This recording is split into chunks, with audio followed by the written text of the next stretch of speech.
Hello world, and welcome to our live stream. I'm Aaron. There's no Garrett because his doctor stabbed him in the eye, but today we're joined by Shelby Robertson, creator of 94, here to tell us all about his current campaign, Ragetality War #1, in demand over on Indiegogo. Hi Shelby, welcome to the show. Hi, how are you? Doing I had okay. to unmute myself. So let me say hello to the chat real quick, and then you can tell me something about you that isn't on Wikipedia. Let me say hi to Peter Pagliatti, Frank Salazar. We got Noah up in the house. I see we've got Hex Allen. How's it going, my dude? I borrow ideas. That means there's a Mo Biggs somewhere. Yeah, you missed him. I missed Mo Biggs. 2 up. Find Mo Biggs. There he is. And did I get D-Wag? D-Wag is here. Yeah. Somewhere. There's Aerith. There he is. There we go. And Mo we trust. Bring him to me. Bring him to me now. Right, Ethan and John, bring them to me. So yeah, how did you first get into comics, Shelby? I got in by accident. Completely by accident. No, I mean like when you were growing up, how did you start reading them? So growing up, I started reading comics because my mom used to bring me to this a barber, and he was a retired vet. I think honestly, he was probably in World War I. He was old as dirt, and he had a corner where he had this giant stack of comics, and most of them was like Michael Golden era, Micronauts, a bunch of Godzilla comics, stuff like that. And if I ever got my hair cut, and didn't cry, I would get a free comic to take home. That's awesome. So, after, going there for 3 or 4 years, I was able to bring home about 4 comics because I cried a lot when I would get my haircut. I just thought maybe you didn't get a lot of haircuts, right? I mean, it's no, evident right now, Mr. Great. It was like twice. It was like twice a month. Yeah, it was like twice a month. So let me say hi real quick to our newcomers. We got Frog G, and I think we had an Eric McIntyre. I just don't want to forget anybody. Yep. Hey guys, thanks for coming. So the barber. Yeah, he was super old, but he had cool comics. And he would let me take stuff home. So that was my first exposure to them. And then at home, I would literally trace panels, and then somewhere, I think a couple years after my parents' divorce, I was like 9. I started getting back into them because kids at school were into them. So, I think like Webbis, I remember the first time going to his shop, it was the week that Web of Spider-Man #1 came out. So that's when I brought my own, lunch money to buy a comic. So it was that whatever week that was is when I started purchasing, and not for a good behavior. Nice. So according to the internet, you have got no formal art training, but you cultivated your own talents through emulation and hard work, incorporating various influences to make a style uniquely your own. Who are some of those influences? Sounds awesome. Was Nirvana's great. Floyd the Barber? What? I don't. About that barber. Oh, the song Floyd. Yes. Yeah, Mo. It absolutely would. Yeah. Yeah, absolutely was. Oh, Nirvana the band. Floyd. Yeah. Unfortunately, I was not drumming in the band at the time that they wrote that song, so that's weird. Thanks, Mo. Yeah, I know, right? We have real celebrities. We were gonna have Shelby, but Yeah. we got Gave Droll busy getting his instead. haircut. Gave Droll. So I just want to say hi to Oz Great Sage, and Amanda B. Hey, girl, welcome to the show. So we were talking about Comics. your and Zaid. Hey, And what's up, Lord Phil? Crackhead. And Lord Crackhead. Hashtag Crackpack every day bow. We were talking about your influences, and Yes. I know that you read a lot of Excalibur early on, and that kind of inspired you to get into it. That was like the style. How do you know that? Who Your told you that? Wikipedia page. It did? You're on the internet. So if you haven't Damn it. had a chance to catch our show before, Aaron's thing is kind of like researching everyone that we have on and trying to See, find little I don't tidbits. know a whole lot about people in Comicsgate or indie creators or stuff. I'm still catching up. So when I have a guest on, I plan to talk to them. I dig into it to like find out about their background and go, oh, dude, that guy did that. Or, oh, wow, I had no idea he knew this person. So for me, it's part education is part of the fun. So finding out about my guests. I'm super stoked to have you on, bro. Like real deal. No cap. I'm stoked. I didn't have nothing going, man. So it was Alan Davis, right? Alan Davis Excalibur, and then you worked into developing your own style. I think, according to the internet again, at the age of 18, you were hired as a concept artist by an aeronautics magazine and commissioned by That must have Rob been an Liefeld. edit. Oh, was it No, an that edit? must have been an edit. Yeah. Bro, When I we was, should just edit your Wikipedia page live. I mean, that could be a bad thing. It could be a bad thing. People get ideas. But no, when I was in high school, I started working at a blimp company called Worldwide Arrows. And I had on-the-job training in AutoCAD. I don't remember which version. It was still like in its infancy. And NTM taught it to me. nice. But yeah, it was a company who basically they sent a headhunter. This is gonna sound crazy. They sent a headhunter to my high school, and they went into the art classroom and were faking it like they were part of like the school district, but really they were just headhunting artists that they could hire basically to learn AutoCAD and create illustrations for a British aeronautic magazine. And so I did that for about half a year. Mm-hmm. And then everything seems like it happened really fast. So I was probably like 15 when that occurred. At the time, it was good money. I'm old as dirt, all right? So 91, I think, 1991, I was making like $8 or $9 an hour, which was insane. All my friends were making like $6.75, if I remember right. And went to work one day and it was chained up, and then found out one of their blimps had crashed and killed a whole bunch of people in India. Oh, So, damn. So that was the end of that. I didn't design it. It wasn't my design. I'm just putting that out there. But no, No, you this is a just true drew the story. pictures Yeah. about it. You weren't actually the designer. Yeah, and then a few weeks had passed, and I started getting back into comics during this time of working there, and I ended up finding a phone number in the background of Dan Frega's Black Flag #2, and it said free beer, and I recognized the area code on it because my older sister Sherry, she was like Miss Long Beach in '88, and I think LA in '89. She was involved with the California pageantry. Nice. My cousin was Miss New Jersey. Nice. I don't know why I felt the need to share that. Sure, Sorry. just, dox yourself. No, I like. Go I on. like. He's hearing on the this. internet. You're not. Yeah, but we don't have So- any of the same names, so we're good.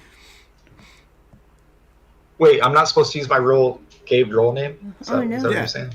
No, we already Uh-oh. know. We know who you are. So I found this number, I call it up, and it's Frega's apartments. It's Frega's apartment answering machine, I believe. And so I left, it was like this big spill, like him trying to shill the book at you, like, hey guys, da-da-da, like this real energetic thing.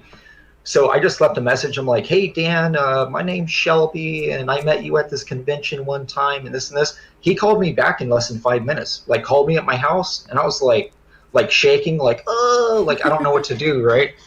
And he goes, yeah, man, if you're still drawing, send me a pinup, and we'll publish it as fan art. And I was like, cool. So I did a pinup that day. I hit FedEx that same day. I overnighted it. He called me the next day when it arrived and said, hey, dude, I showed the pin up to Rob. He wants to hire you. When can you move down? And I said, I will be there tomorrow. So within like 3 days, I was Dan's roommate after finding this phone number. Yeah. This is a true story. Amazing. We talk about it. We talk about it sometimes, and he goes, "Dude, you have one of the most unique, weird stories of how you broke in." Prior to that, I probably have 200 or 300 pages of samples that were all rejected. I was still getting rejection letters at my dad's house when I was already working as a pro. When you were already over at Image. Yeah, That's amazing. Yeah. I saved them all. I have Nike shoe boxes full of these letters. Yeah. So when you got picked up by Rob, you were over at Extreme Studios? Yes, I was 16. I told him I was 18. What was it like working at Image as a 16-year-old kid? I could not imagine. Was it like working, the movie Big with Tom Hanks? Was it like that? Were you playing with the action figures and drawing the comics? Yes. Yeah. And that's fantastic. I knew Dan. Yeah, Dan and I were roommates for a long time. Yeah. Did you ever go visit Wildstorm or Top Cow or McFarlane Productions? The other No, they usually came. No, they usually came to us because the way Extreme was set up, we were on the 10th floor of the Disney Casting Center. So all of our studio, we were on the, I guess it would be the west side. I'm not entirely sure, but we could look down and watch Angels games because the California Angels Stadium was right next door. So you could see if I remember right, you could see home plate. You could see a bit of the outfield too.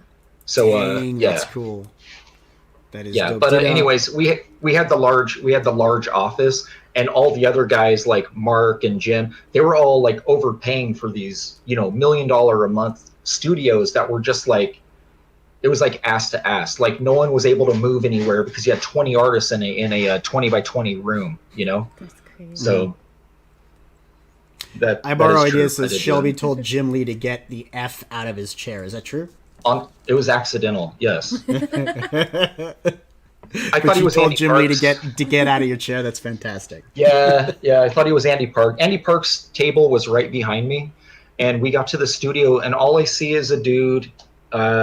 Visibly, I thought he was Andy Parks. He's wearing a baseball cap, and he had one of my Appleseed trade paperbacks opened up and was working on a page. Wow. And so I'm walking up, and I threw my bag down. I had a duffel bag, threw it down. I'm like, yo, dude, I'm gonna go hit the head. Get the fuck out of my chair. And I turn back and look, and he goes, oh, sorry. And it wasn't Andy's voice. So I turn around, and I go, that's Jim Lee. I'm fired. I just went to the bathroom, and I came out. And we had this guy who, in the bullpen, you call it spotting blacks. And what it is when you finish a page, most inkers are they would pay George $5 or $8 a page to spot the blacks. And spotting blacks is the large black areas that need to be filled, or even the small ones. The inkers just want to do the line art. So they would shovel the pages into him.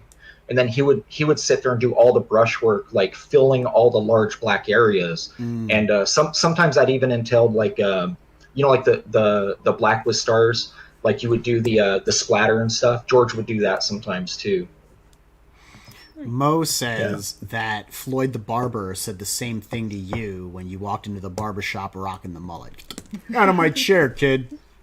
Yep. Do you ever go back there and see if the barber still has his comic books? Is that place still around? I think he's dead. If he's not a vampire, he's passed away. He was. So when I'm turning 40 something. I forgot how old I am, but when I was going to him as a kid, he was probably in his 60s. So I don't imagine he's still he would be 100 years old right now, I think. Wow. That's crazy. I hope the comic collection's okay though. I forgot to say hi to Aerith then when he snuck in earlier, in the back door. Neostar's here. We got Riserman in the chat. And Captain Courage. Frank, stop using your alts. Yeah. I think that's. Oh, did we get Oz? Oz Great Sage? I think I said Oz earlier. And of course we got Frog G. It's not a show without Mo or Frog G. No. So, do you ever hear Todd McFarlane's bladder strategy? Do you ever share that with you? What? That No, is my I don't favorite know this. story about the Image guys. And I mean, now I know another one about the time Shelby Roberts told Jim Lee to get the F out of his chair. So it's awesome. I have a little bit more lore collected. But the bladder strategy is Todd's best negotiating tactic. So when people used to come in to the McFarlane productions, and he would have to argue with attorneys or people who were coming from other studios, things like that, he said he used to be a really good host and offer them water and sit him in the sun in the couch by his office and feed him more and more water. And then when it was time for negotiation, he'd bring him into the really cold, air-conditioned office, sit him down, and say, okay, great, now nobody's leaving this room until we hammer out a deal. And he can hold his pee for a really long time. So his strategy, his negotiation tactic, was to get his opposition so squirmy for the bathroom and not let him out of the rooms that they were willing to concede the point to him. So I thought it was just an interesting little tidbit of information. The Image guys have these wonderful stories that you hear about. It's weird because Image was formed, when I was a teenager. It was these real hotshots coming from Marvel going and doing their own thing, and I kind of felt a kinship with it, in my early rebellious teenage years. So hearing these stories, it's like hearing from my older brothers that I never had, the bad boys of comic books. So Right. you're kind of like the middle older brother in that way because you're working over there. Yeah, the middle children are always the worst too. Thank you for that. Right? You guys are the ones that wind up dressing in black and having long hair and drawing comics. So starting punk bands. I'm sure you get this. 14, What's that? I said, didn't everyone have a punk band when they were 14? Yeah, I mean, I wrote lyrics in my notebook. They weren't very good. Exactly. I'm sure you get it from everyone, but what was it like working in the mainstream? How were the deadlines? What was the workflow like? Well, you forget that I was working at Extreme Studios. I don't think That's that we ever had one book come out on time. When I say we, I mean collectively as Image Comics. Yeah. No, so real talk, I did a ton of ghosting. I don't know what Wikipedia says, but I know for a fact that I worked on more than probably 5 or 6 books a month. I think the direct quote helping. is a crypt ton of ghost Oh, pages and nice. work. Yeah. Nice. What's up, Comics Mate? Ichthus. Yeah, tons of pages. Yep. I became kind of a utility guy early on. Also, there was a handful of us that were roommates. It was me, Pat Lee, who you might know as he was the original, the big relaunch for Transformers with his Dreamwave Studios. So it was me, Pat, Frega, Dietrich Smith was there for a bit, and then Logan Lubera. Logan Lubera went on to, it's an art director at Blizzard or some shit. He's doing covers for Marvel now, I think. So I see him once in a while online posting artwork. That's dope. Yeah, but anyways, I think a lot of us became these sort of utility guys where sometimes you get credit, sometimes you don't. So what I would do on my pages when I get a fill-in page, including the Black Flag pages that I did, I would purposely go in the background and put the last 4 digits of my phone number or hide my signature in the background, just to kind of it's like laying stake, Yep. Laying stake to the land, this is mine, even though no one's ever going to know this. No one's ever going to know this. I know right? it, and I can prove it. I mean, that's artists do that all the time, right? They just draw a penis and then turn it into something. They work the penis into the image. Garrett was telling me. I've never done this. I don't know about any of this. Okay. So I guess it's not a common thing. Maybe I would never write cuss words and just a Garrett blood thing. Stuff like that. Yeah. So how many pages do you estimate you would crank out in a week if you were working to that extent, and you could back in the day out on time? Yeah. 20 pages a week, 7 days. And 7 you're days. still not 20. coming out on time. No. Dang, dude. Yeah. So what about working actual sequentials? You didn't have any formal education. You kind of taught yourself. Did they show you the ropes on sequential work? No. No, No, you I just think kinda everyone did it was yourself? learning. No, I think everyone was learning because even with I would say even with Platt, I used to raid Platt's office if I heard him coming in the office, or he would always work these weird overnights. Like he didn't really want to be working when a lot of people were there. It felt like um, I'd go in there and just kind of talk with him a little bit while he's eating his teriyaki chicken bowl from Jack in the Box, staring at cars out the window. He did this for hours. He would spend the first 2 or 3 hours staring at cars, eating a teriyaki chicken bowl. And he would remind Makes you those that things there's last. 2 grams of fat per bowl. He would remind you this because he was into like working out a little bit. So That's funny. I'd go in there and raid him, and Marlo Alquiza, his inker, they shared an office. So I started realizing that no one knew what they were doing. I went into the studio with the idea that I'm going to learn so much about storytelling and coloring and all this and that. And it was very much the opposite. I almost felt a little deconstructed at times because some people be like, hey, I like the way you did this one thing. Can you do it on all this other stuff? Mm-hmm. And then you would find yourself kind of pigeonholed into this, like, hey, I really like that ship you drew. Can you draw all the small ships forever on every page? And it's like, I guess I'm just a ship drawer now, It's like I'm gonna but make sure that's I the only studio draw things life. I like nicely. Right, you only draw things you like nicely. So I that you hate enjoy bicycles. drawing. I'm gonna draw crappy bicycles. But I mean, No one makes me there draw must it be again. something interesting about that if you start drawing things really well and you've got all of these different guys coming to you. I mean, it's not. Is it fill-in work? Technically, no, because you're specifically adding that ship. You're not just. I got paid. I invoiced in it.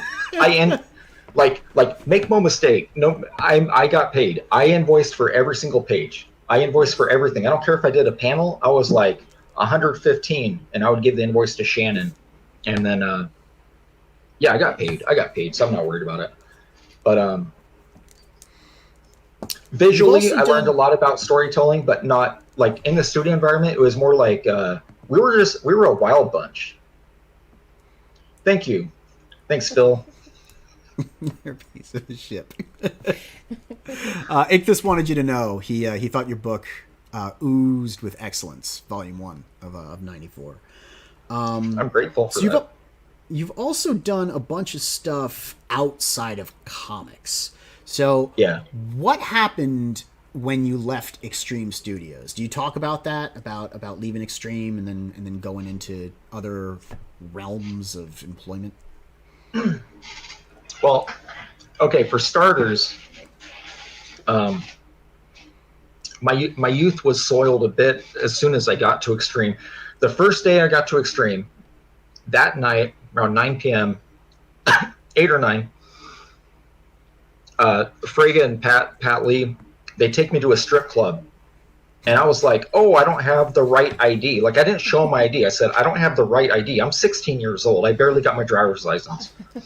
They said, don't worry, you're with us. You're coming in. I was like, okay. So it became a routine, kind of. So I kind of, essentially, comics was kind of like the dark web back then. Like, if you were working in a studio, there's a lot of things that never really come to the surface of stuff that people were doing. Mm-hmm. And that kind of carried over. Well, I ended up becoming a young dad, right? I ended up with 2 boys who are both adults now. And so after I left Extreme, I spent about a decade raising them. I was a single dad. I had both my boys. So, I spent my time raising my kids and working in film and TV. I did some stuff on the Marvel Action Hour. I did some storyboards for that. Storyboarding to me is not fulfilling at all. It was more of a monetary thing. I worked on some independent horror movies. Really just jumping around and picking up any sort of freelance gig that would pay your bills. I mean, really, that's what it became. Music album covers. You did like layouts and stuff. I mean, I think you even did something with Danzig, if I'm not mistaken. At least that's what the internet says. Yeah. I used to do a lot of pre-press work for Danzig. He had CD sing. This is when CD singles and stuff used to sell like crazy, right? Right. Pre MP3. This is Back in the day. my childhood, man. Like, you're I know. bringing me back to the nostalgia days of me growing up and discovering the world, you know? Like even you calling yourself, you know, Gave Droll, that's like, you know, bringing back the music of my generation, you know, my time. So this is it's giving me chills. Hey, what's up, Ryan Cardinal? And I think we also had Not My Monkeys wander in earlier. What is up, dude? Thanks for coming. What did Ryan Cardinal say? He said, man, something about strip clubs. Stop it. Man, strip clubs were a standard while I was taking my tattoo apprenticeship. Great time. So yeah, you would like, is this how you learned to draw those pinups that you're apparently known for? You were learning comic books as you went, because no one knew anything, and you were studying the female form at night. Just the two things just kind of go together, and you became a pinup artist? It can, yeah. Okay. It can bleed over. I mean, so listen, man. So like that night, I still remember very vividly that night when they brought me in, because they were telling me all the rules. They're like, we're gonna sit at the bar, and you never put more than $1 up. Like, they were telling me all these rules of don't put up a bunch of money because you like the girl. You just put one, right? And you make her work for it. And I was like, okay, I don't understand. At this point, I had 2 girlfriends my whole life, like ever. Like I had no, you know, nothing but rejection, and 2 girls that were stupid enough to go out with me for, you know, a month each or whatever it was. So we walk into this place, and before we even sat down, I still remember the girl. She looked a lot like Uma Thurman to me, and I think it might have been because in my head it was Pulp Fiction was sort of fresh. Oh. And she just straight up kicks her panties into my face, and I didn't know what to do. I'm like, do I keep these? Like, I don't understand. I had to ask my neighbor, you know, and it's just dudes like, what do I do with your Where did panties? these go? everyone's drinking beers. I'm sitting here with I got a cherry Coke in front of me because you have to keep a full drink. And I'm like, I don't even know what's going on. Like, it was the weirdest. Yeah, it was the weirdest. But anyways, yeah, it helps with drawing pinups. Yes. It absolutely helps. Yes. Well, I mean, you got really good at pinups. It's like, you know, one of the things that if you search for Shelby Robertson, they will tell you, the internet, Pinups. will tell you about your pinups. So you got really good at drawing them, which means you must have gotten really good going to the strip clubs. They helped. I mean, like, etiquette-wise, like, you know your way around now, I'm sure. You knew what to do the next time. Right, exactly. Do something fierce. Yeah, I think I was artists talking today have the edge, though, the internet, because everything is free and you can find any and everything, right? Like, all it takes is a Google search with the right parental controls unchecked, and you can find anything you want. Back then, it was literally all like top of your head, unless you were some perv and had a bunch of Playboys under your desk. Like, there was no way to like really cultivate that. No, I mean, like he was saying, you know, he had Appleseed at his desk as reference materials. Some people have to use reference materials, Kim. Yeah. The only difference is that I don't draw. I was saying, like, So, you know, I need my reference materials, just not for drawing. other imaginative But you also did stuff in video games, and so you had all of this versatile experience in these different industries, using your talents that you yourself cultivated and kind of developed a style. Like you said, nobody knew what they were doing, but you figured it out. What was your favorite project that you've worked on that wasn't one of your own independent work? Say 24 Eyes, what's going on? Probably the War Mage Online at the gaming company I worked at. It was a multifaceted game, so there was 2 aspects of it. Sorry, we had one which was it was a turn-based tactical strategy game, sort of like Risk, but on a board. It was sort of, I can't call it like Final Fantasy because it didn't have multiple viewing angles and stuff. It was sort of like a topical board type game, and you would move actual like fleets of things, and you know, it was supposed to be a handheld game, so they had that version of it. All the same property. They also developed one that was sort of on the lines of like what's that samurai game? You know, like the ones like where you fight like sort of like a bird's eye but looking down from behind. I guess like Castlevania, like PS2 sort of point of view. So like I don't want to call it a bird's eye. Kind of, but it had a 3-dimensional element to it. But anyways, yeah, the War Mage Online property was very strong. At some point on my YouTube, I'll upload our demo. I found all my demo reels for it. So Dude, you need to. I work. Yeah, you need to upload it's that. cool. Like, yeah, but on that game, I did. When they hired me, they had me repainting all the original portrait paintings that are in game. So they're like, 800 by 600 pixel portraits of like selectable characters and villains and the kind of thing that would pop up when you encounter them and fight them. A lot of assets like, pixel art stuff and that. And I had no experience in that. So luckily I was able to work with people there that taught me that side. So that was fun. But it's different than publishing, man, because the thing is I prefer tangible stuff. I prefer like actually having a book to show people rather than what I'm doing right now. And it's like a war story, right? Like no one knows exactly what I'm talking about because it's like the game is obsolete at this point. It was produced in 2013, 2014, and I think it was nuked around 2017.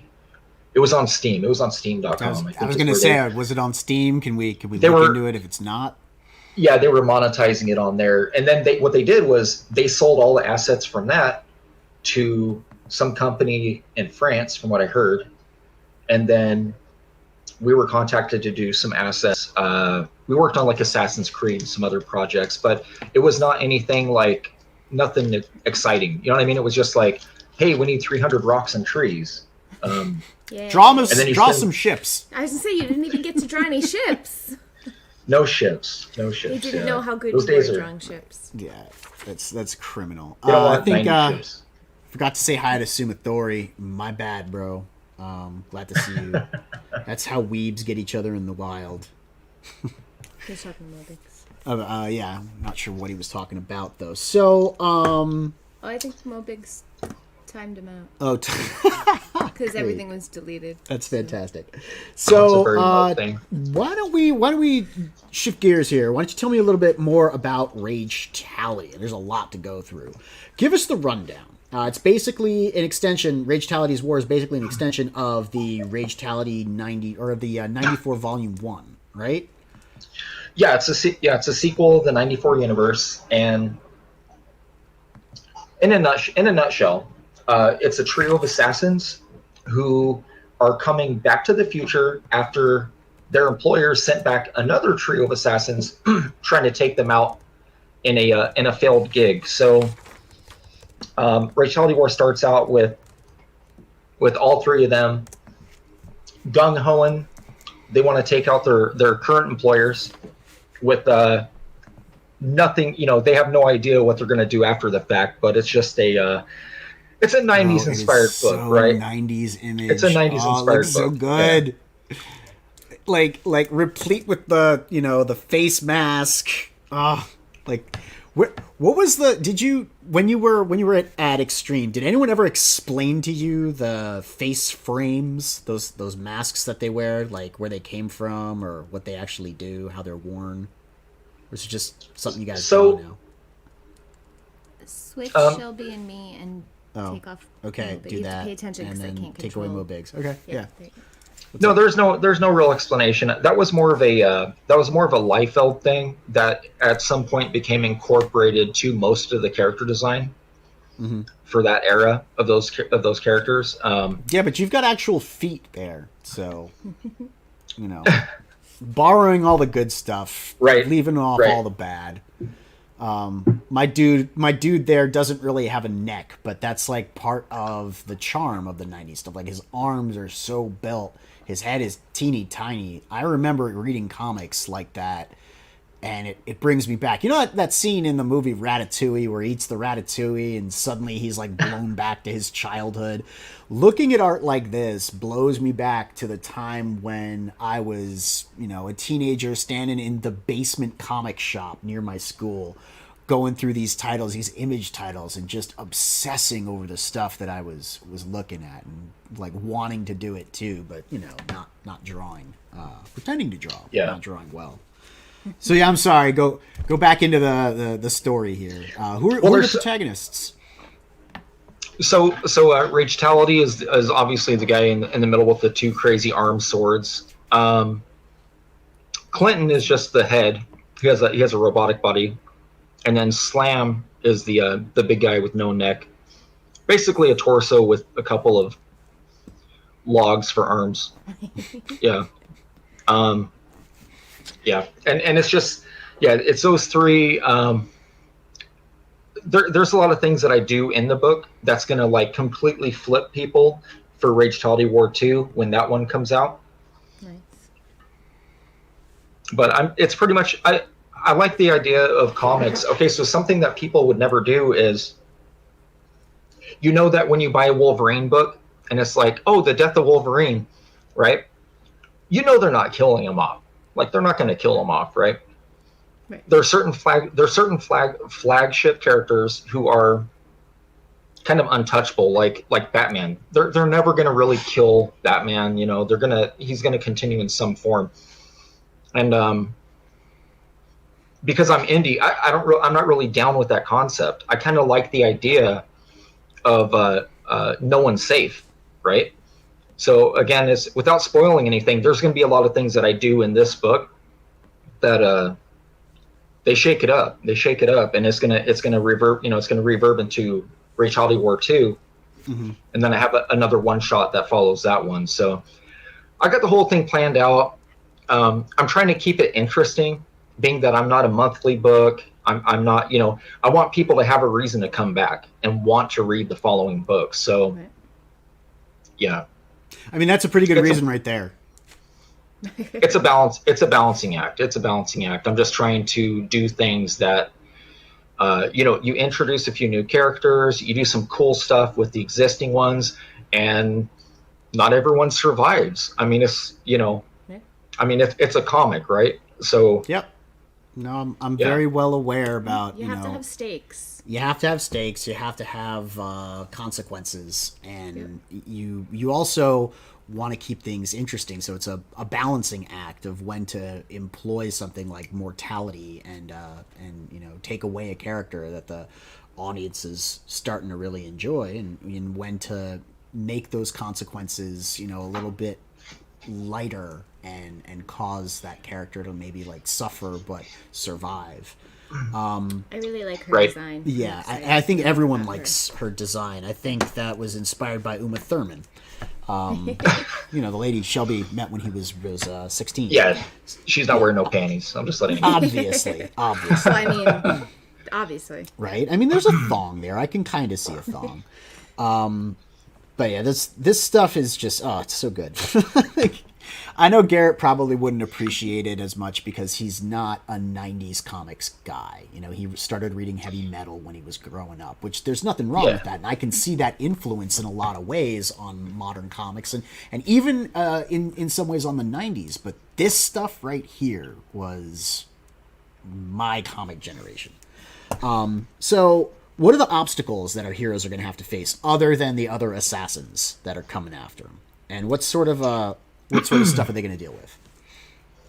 So what they're going to have to deal with is, I'm playing a little bit with the whole idea behind the Mandela effect. Mm-hmm. So every time they change stuff in the past, things in the future also change, like to a degree, right? Yeah. But there's going to be a couple mishaps that they mess up because Ragetality, guy in the center, he's kind of a wild card. He does what he wants. He makes a few decisions in the past to kill specific human beings that affects severe things in the future. So I'm playing a little bit with that. I do have a couple characters that are going to be jumping in from doppelgangers, if you will. Well, it'd be like if Dave Grohl showed up behind me, right? So I'm doing a few things like that. This one here is a little more fashion forward. Okay, so like the original '94 book right here, this thing was more based, like if you think about the Image era, this right here, think of it as 91 to 93, like as far as like the production value, the script, things that you were able to get away with and stuff like that, right? So like early Cyberforce, Original Wildcats. miniseries. Yes, Yeah. yes. Original miniseries, right? The stuff I have but upstairs. The stuff I got on my desk right now. Yeah. Right? So well, speaking of feet, here I'm gonna derail this real quick. I found this today in a long box, and I was looking through it, and I was like, I don't remember buying it. I mean, I bought it. I don't remember buying it. So it's an old Jim Lee Marvel Age, right? Holy snap! And look at this is funny. Look, so he's got the smoke with the feet, and he's got a smoke machine with no feet. I was like, what the hell? Well, And the then he's smoke's all covering the feet, right? Right? Yeah, but it's like got the actual like the logo for like no. Yeah, it's so weird. Oh, So that's weird. hilarious. I see what you're saying. And then And then he drew Wills like he's some sort of weird animal, and then he's chained up to his art desk. Yep. It's just bizarre. I don't know who this cat is, but yeah, maybe that's Brandon Shaw. I'm not sure who that is. That's how I keep Garrett. Yeah, it's a strange, Chain him up. very Chained up to strange his Marvel desk. Age. Yeah, that's awesome when you found that. I mean, that must be like, you know, harkening back to actually your real life. You know, you must have chuckled when you saw that. Yeah, Why don't it you was back. add the I mean, art back in? the cover price is $1, right? So it's There are a lot of these gems out there. People don't September 1991. That's fantastic. People don't quite understand. You know, they like people value things differently. I guess I should say something like that. That the nostalgia factor in there is just, you know, I don't know, priceless like a Visa card. So, let me finish this real quick. So yeah. this here, so you don't have to go full screen. It's okay, man. So this here is when you think of like the image era. So it would be like 91, 92, 93. And this is literally by design. That's the way that I approach this book here, okay? With Ragetality War, think of image era 93 to 96. That's what I'm aiming towards. And then Ragetality War 2, my approach is literally going to be like image era 96 to like 99. If this makes any sense. I'm trying to be a little bit meta with my approach of how I'm so you're actually designing these books. You're evolving That's cool. not only the style and the characters, but also kind of like the story elements too. Because Yes, yeah, and the Image tackled quality, some more serious stuff later on. You know, like right. Larson changed up Savage Dragon quite a bit. I'm not going to do that. I'm not a fan of his stuff after around issue 20 on the second volume. But There it is. yeah. So with this one here, think more along the lines of the Cyberforce reboot after the miniseries. This would be more along the lines of like Youngblood number 9, like when Spawn was introduced to the Youngblood lore, right? Like 9 through 12. Like that's the era that I'm shooting for in this particular run of books. Gotcha. When Chris Claremont was writing Wildcats and Cyberforce with Misery and the Huntsman, that's what I'm trying to do in this particular run. Right on. Yeah. I can see the style gets a little bit more I don't know, shiny, fluid maybe. It's a little more refined. Yeah, Just I guess a that's tad. the word that you would use. I'm a dumb writer. I'm supposed to be able to use words, but I don't know art vocabularies. It's been interesting trying to make my comic book. So why don't we look at the campaign itself at this point? Get off your phone. You told me to make the other thing full screen. So Well, I okay, did, we will. and But we're going to make the campaign full screen now. but I can't see anything when I'm on there. Okay. That's why I go on my phone.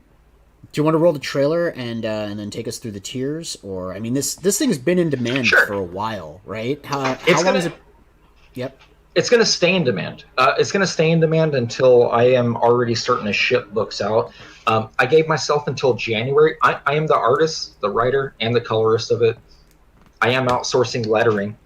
Mm-hmm. That was one of the biggest complaints on this guy was the lettering. Everyone like the biggest, really the biggest complaints. It was the lettering. They were like, oh, this and this, Outsourcing the lettering, you say? Who are you getting the letter?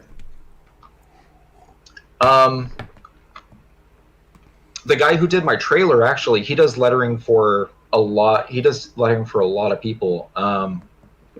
He had hit me up months before I launched. Oh, he hit you up to do your letters. Nice.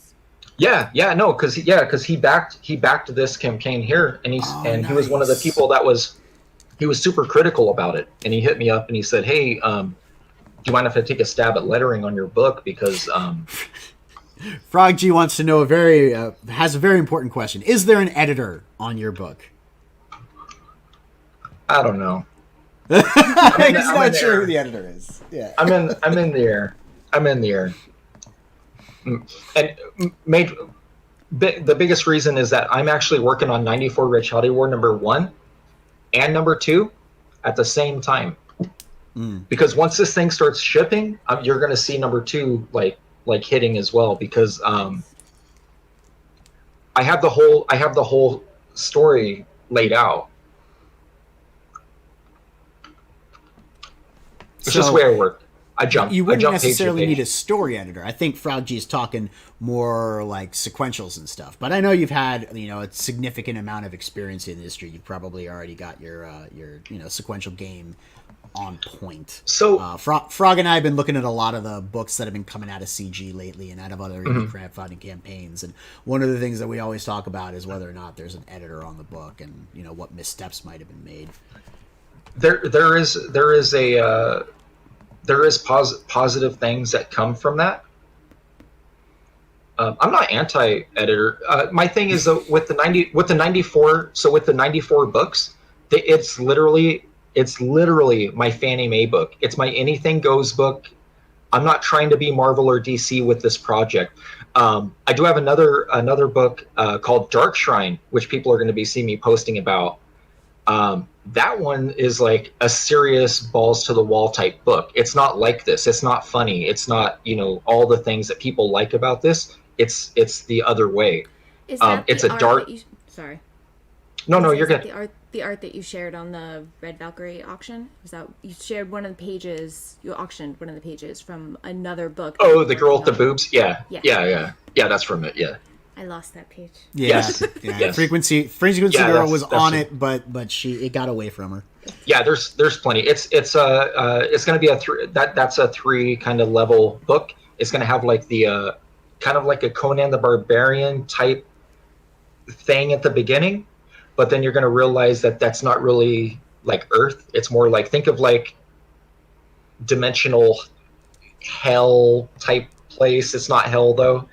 And then it's going to intertwine a little bit with what you think heaven is, but it's like not really the place you want to go. And then, Earth's the middle ground. And then it's going to have to do with this truce and all this stuff. But anyway, sorry. So that book's more serious. It's not like a happy camper book like this. This one's more like kind of tongue in cheek, like, oh, that was really weird, right? Like, it's not I mean, he's got a good foot. Yeah, I like to draw feet, actually. I grew up, I really love Todd McFarlane's Spider-Man, and he drew a lot of feet. So that's where I learned how to draw the bottoms of feet. The tops, yep. You're either a top or a bottom, right? Like, that's kind of the role of life. Yeah, especially if you're a foot guy, right? Yeah. So, the tops I learned how to draw from Art Adams, and the bottoms are definitely McFarlane. I'm not sure if that's what the bottom of a foot looks like. That's just how I like to draw it. Looks good. Yes, Hockey. There is no Garrett right now. Garrett got a needle in the eye from his doctor today, so he's resting upstairs. And It sounds painful. Shelby's skill with drawing feet probably came in handy in the weird commissions department. Yeah, have you had any really weird commissions over the years? Oh no.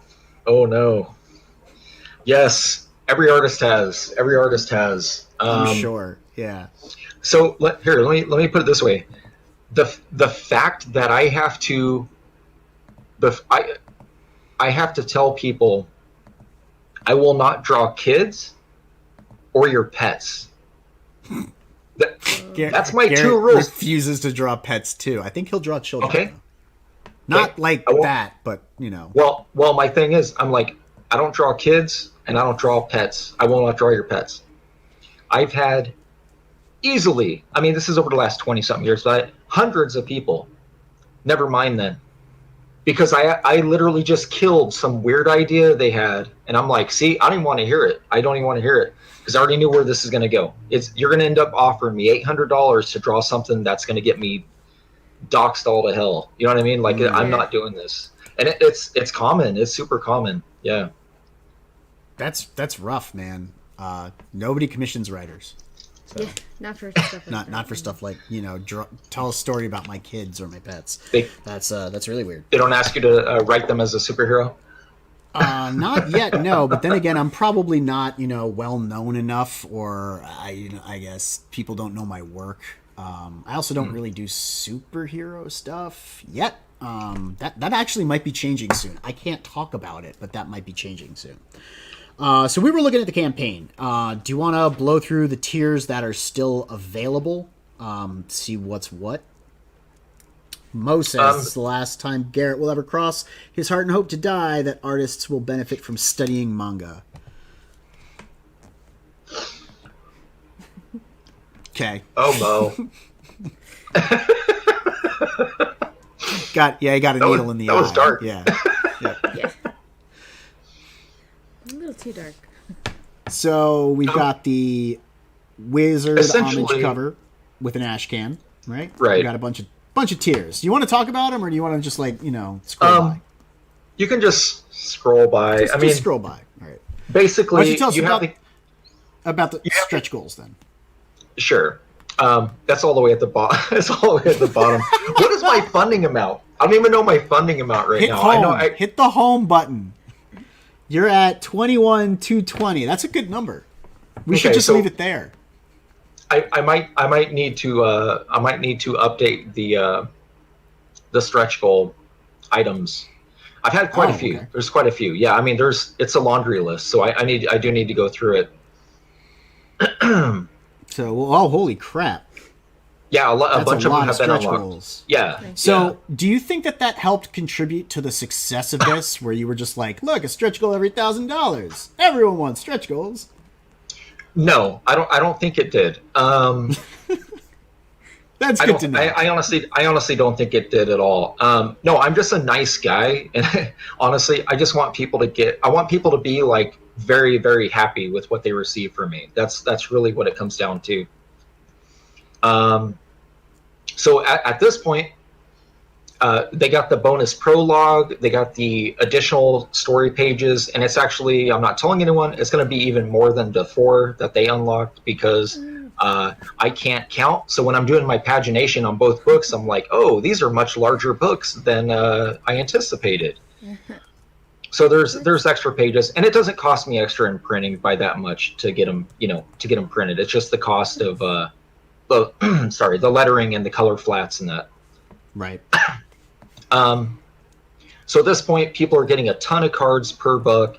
They're getting stickers, foil stickers, a poker chip, which apparently is everyone's favorite, mini prints. I think we're coming up on a free Ashcan sketchbook. Ooh.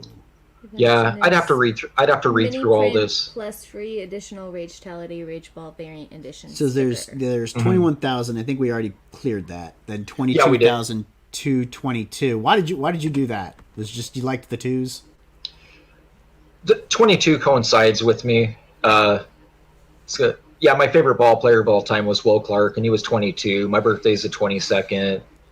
I moved to Arizona March 22nd. It's just a number that pops up. Like sometimes people see that 11/11, or they see 12/12. I just see, like, anytime I see 22, it clicks. It's just a number. The last goal is at 25,500. Yeah, that's the Ashcan sketchbook. Yeah, that's the one you're talking about. Yeah, and that's one a lot of people are really pushing. The people who have helped promote it on social media and stuff, they really want that. And I'm going to make that a 16-pager if it gets unlocked. Wow. Nice. I had to play with numbers though, honestly, because all this stuff costs money. I'm not making anyone pay for any of this stuff, and so every one of those is chipping away at what the book earnings are, right? So, right. Yeah, I mean, it's this was this is a social experiment for me, honestly, because I didn't expect it to do this well. When I because we were talking backstage, my campaigns. Yeah. I was gonna say the first book cleared 6K. This one's like going on 22, right? Yeah. So most importantly to me, my very first Indiegogo campaign, I only had 47 backers. I did a sketchbook, right? And it had 0 visibility. I did a couple streams, didn't pick up a whole lot of backers. So I think all in all, I did less than 50 backers, even with add-ons and everything else. Less than 50 backers. So I'm not worried about the cash amount. I'm worried about the backer number. Yeah, so that's important. So I had less than 50. My second campaign, I did a blind launch. People found out about it kind of like a week into it. So then people with shows like your own started hitting me up like, hey, do you want to come on the show and promote your book? Because this thing has 0 visibility, right? So I started doing that, and I was able to break 100 backers, right? So on this one here, literally my goal, it's not a US dollar goal. My goal has always been a backer goal. I wanted to get between 150 and 200 backers, and then I'll feel successful with the campaign, right? It has nothing to do with their eyes how well it. Yeah. Yes. So no, it's far exceeded it. That's why I say I have to keep adding more things to the unlockables, because I didn't expect it to get there. Yeah. So and it shows the growth. I delivered a month early on the first one. I delivered 5 weeks early on my second campaign, and I think that's really important. The fact that I delivered at all. Okay, let's start there. The fact that I delivered, and for the most part, I see mostly positive word of mouth and promotion from people that have backed the campaign. And I think that's, I'm thankful for everyone that has helped promote it, word of mouth. But word of mouth, I think is the biggest contributor to the campaign doing well. Because even with videos and streaming and everything else, maybe 300 visibility to 300 unique viewers. You know what I'm saying? Like there's not thousands of viewers seeing my projects. And if they do, it's in hindsight. It's after it's already fulfilled. I've had a lot of people tell me, "Oh man, I wish I got on your sketchbook campaign," and I'm like, "Man, I wish I overprinted by a whole lot, because I would have sold it." I wish you did too. Exactly. Yeah, and that's kind of where it's at, right? So I think a lot of them now are finally they're seeing that your campaign promise and stuff actually you're fulfilling. So then they feel more comfortable. You're not fresh off the boat. They're seeing that you're going to actually get stuff done. So I think that's a huge thing with campaigning is you just have to build some trust, and they know that you're indie. Everyone knows you're indie, and I'm a one-man army. I have 0 help, actually fulfilling these books and these projects. It's just me. It's just me. I'm doing all the colors, doing all the art, doing all the writing. That's gotta be that's gotta be, I don't know, daunting would be a word that I could use. I got 3 people. I do the writing and the promoting. Frequency Girl does the logistics and all of that, and Garrett kind of draws stuff sometimes. All the time. I think it's only as hard as you make it. I think it's only as hard as you make it. But obviously, everyone isn't competition, but you do have to have an edge somewhere to get noticed, right? So yeah, sometimes you got to throw on the red dress, man. You just got to throw it on and let people. Yep, let them know you're there. Sugar Chris all about that. Well, it seems like you picked up a couple of backers. Yeah, you picked up. I think Sumathori said that he backed. You were at nice. 21,220, and so that 21,500 one was not unlocked yet. Oh, so we just cleared that. So the 21,500 is now unlocked. You're at 21,584. Nice. Cool. So there you go. There's your stretch goal. We still got to get to that really big one. The 25 the free ash can. Yeah. Yeah. Ash can. But we got till January, right? Yeah, and In theory. quite honestly, depending on where I'm at and where I'm at with launching number 2, when this starts fulfilling, I might just like nuke this campaign when I'm starting to launch the next one, and then add a bunch of these items in as add-ons on Ragetality War 2. That's a nice idea. And something you'll learn is that things like trading cards, ash cans, there are certain item stickers. You have minimum, so even if I only have 250 backers or 280, whatever it ends up being, you have minimum orders, right? So so some of these foil stickers, they're like, you have to order these in quantities of 500. Yep. I don't need 250 stickers in my drawer. So you're going to do something with it on your following campaign. And I know everyone else on their campaigns does the same thing, right? Yep. Conventions too. We've booked three conventions so far. Because you're absolutely right. Yeah, when you order from vendors, you have minimum orders, you have order sizes, you want to get your overhead down by ordering more. Yeah, it's the song and dance of trying to run an Indiegogo campaign or a crowdfunding, because you're not selling the book.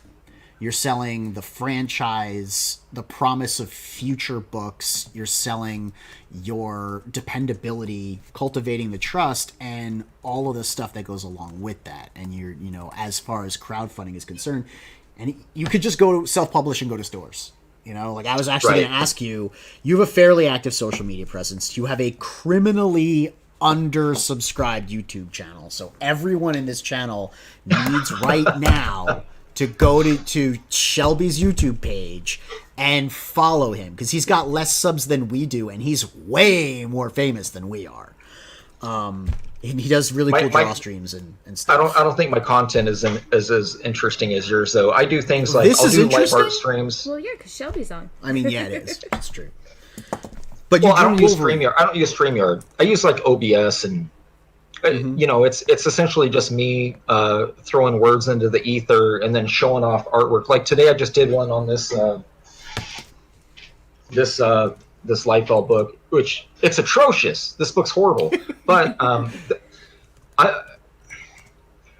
it's fun to look at because the colors. So if you watch that video that I put up, it talks about it a little bit. And yeah, I do weird review stuff like that. Dude, like things that color saves books. I was just learning about how much colorists earn their paychecks. You know what I mean? Like, for real, there are some covers that I've seen that I've been, oh wow, that's so cool looking, and then I've had to look again. I've been forced to really take a look at the anatomy, the proportion, and everything, and I was just like, this is awful. But the colors really what? For 1 second. To say that time is upside down. I beat Frog G by like a quarter of a half of a second on our screen. I don't know if that's the case for everybody else. Sometimes there is a delay. No, I checked. Oh, you checked actual YouTube on my phone on YouTube. Okay. I'm in. Sorry. Well done. Good job. That's never happened. It wasn't on before. Frog G's quick links. No, it was not. Yeah, that's what it is. See, it should be on everybody's quick links. Your YouTube channel, because it is a fun place. That's why the Plagal effect is still currently active. Because, so Skeletor's now on this stream too, buddy. I don't know what to tell you. You're paying it forward. We could have been twins. I had my Skeletor shirt on like 2 days ago. I know. And I was like, on Wolverine, dude. Noah was there. Noah says that he tried to comment on your stream, but it was turned off. That's because it was supposed to be a backstage recording, and I didn't realize it was live. I was like, oh, shit. So I just left it up. I left it up. It wasn't meant for people to see live, because I was like, maybe I'll just nuke it later. I was like, no, I'm going to post it. And I went to post it. I go, oh, it already has like 30 views. Cool. I guess it was live. Right?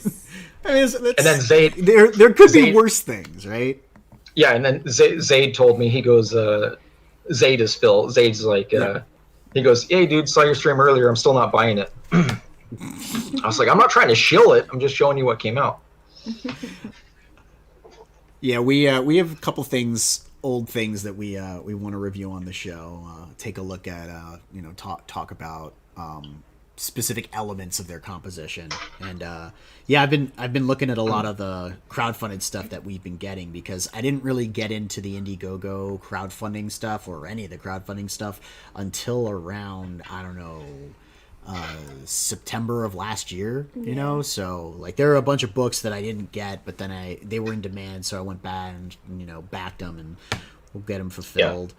Really, really excited for this book. I am sorry I missed. I'm only a year. I'm only 1 year into it. I'm only 1 year. I'm still green, man. I'm still fresh. Yeah, but you worked at Image. You know, like. Yeah, but no one remembers any of that.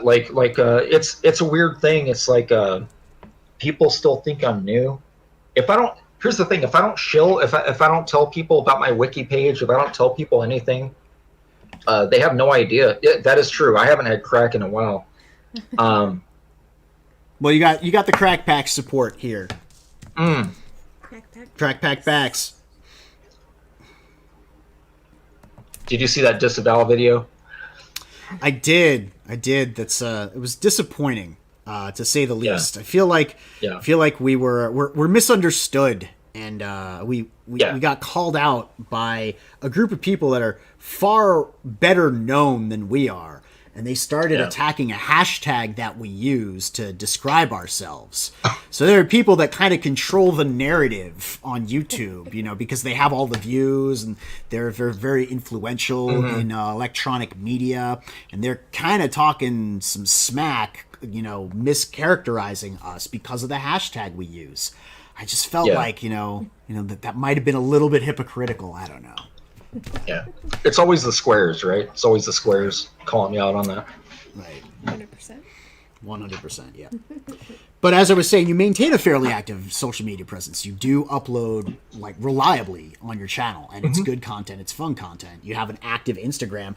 Why didn't you just, you know, self-publish and go to stores? You worked at Image. You have a reputation for being very versatile. You did video games. You did music albums. You did, you know, you've done a lot of stuff. Why crowdfund? Because it's the thing to do, man. It's the thing to do. I honestly can't stand Diamond. I'm going to be completely honest with you. I've self-published in the 90s as well. I actually, I hate Diamond. I hate Diamond distribution. I hate the act of working your way. Diamond has become a thing around 98, 99, where it became you kind of had to have an in. You kind of had to know certain people to get your books in. A lot of the prerequisites for even carrying your book at the time was like, if your book doesn't sell at least 4,000 pre-sales, we're not going to distribute it. So you could sell 3,200 copies of a book, and they could tell you, you know what, we've decided against distributing your book. Wow. And that's rough. Tough titty on you. That's insane. So there goes 3,200 potential sales. You know, right? Crazy. The thing is, though, they don't have the stranglehold that they used to. There are a lot of independent publishers out there that stores can order from directly. There's a lot of other ways to go around self-marketing and getting into distribution. I guess crowdfunding is more about like stoking interest in the IP and gathering people to your banner and increasing the momentum of the books that are coming out. Like we said earlier, so 6K is a far cry from 22,000. Yeah, and so, okay, here's a crazy thing. Nice, Peter. I actually like my fans. Like I enjoy the people that purchase my stuff. I like talking to them. I like this. I love the social media aspect. I like the coming on like your channel, showing your book. Just talk. You're not even talking about the books. Talking about strippers and panties and stuff, right? It's so much fun. There's other things than just the book, right? And I enjoy this stuff. And so when you're just working with Diamond, you are then the faceless corporation. Right. And I think people are going to find out really quickly that there's a lot of people who sell a lot of books that have zero people skills, and they don't like their fans. I know several. I'm not going to be name dropping people and stuff, but I know enough of them in the industry who they just don't want people. They don't want to deal with them. They don't want to, any of that. And I just think that's bad business. Yeah. I it feel like absolutely is. I'm comfortable with being looked at as service industry. Yeah, that's a good way to look at it. I personally think that entertainment is the most powerful force and probably the widest reaching industry that we have. A lot of things can fall under the umbrella of entertainment. Entertainment is almost, insidious in its means of getting into people's subconscious and into their imagination. So it's an incredibly powerful, and I think people do a huge disservice to the industry itself, but also to what entertainment is supposed to be when they make entertainment about identity, when they make it about, whether or not you should buy my book. Man, I buy books people tell me not to. When they're like, you don't like my politics? Don't buy my book. I make sure I buy the book because you can't make me do anything. You have no power. You're here providing a service or providing a product. I get to decide. So you're damn right I'm buying your book, and I'm going to read it and hate it because I have every right to consume something and not like it. But one of the great things about this community is that, and I do call it a community. I call it that because there are a lot of people that I know and I kind of hang out with now because, I'm always streaming. I'm either doing my stream or I'm hanging out in other people's chats on their streams, or sometimes I'm making guest appearances. So it does feel like these are people that I hang out with. Yes, it's a business. Absolutely. I totally get that. We have to be professional. But at the same time, I didn't start doing Twitter until I had a comic book that I wanted to put out and a group of people that I wanted to make myself known to, that I knew I wanted to have support my book. So the thing about this community is that people are invested, and if you invest in them, they invest in you. And I think that symbiotic relationship is what entertainment's all about. Yeah, symbiotic. Symbiotic is exactly, I've described it that way. I'm like, it is symbiotic. It's not necessarily even the investment side. It's just the feeding off each other, and then using that to gas you up. You know what I'm saying? To gas up your innovation, right? So that helps. And that's one thing I miss about the studio environment is when I'm at home, I'm listening to my daughter, talking about koalas and not listening to music and not hearing stories and not learning more art styles because it's this like box, right? And I feel like a little bit of that is alleviated from chat and shows like your own and all this, because then it kind of it turns the dial a bit and wakes up parts of your brain that are just sitting there hearing about Pokemon and My Little Pony and there's only so much of that you can. I'm like, oh my god, I can't. I'm listening to this, looking at my all my horror collection dolls up here. I'm like, okay, I also see you on Fragga a lot, though. Like Fragga June just happened, and I see you in the bullpens. I see you hanging out with people who do art. That might be kind of like, I don't know, remote studio stuff, especially when I see like Matt Barr and Boop Dan and Jason Unhinged and Luke. They all kind of like get together, and I have all these screens. Even Reenie's in there now. I get to watch them all making stuff.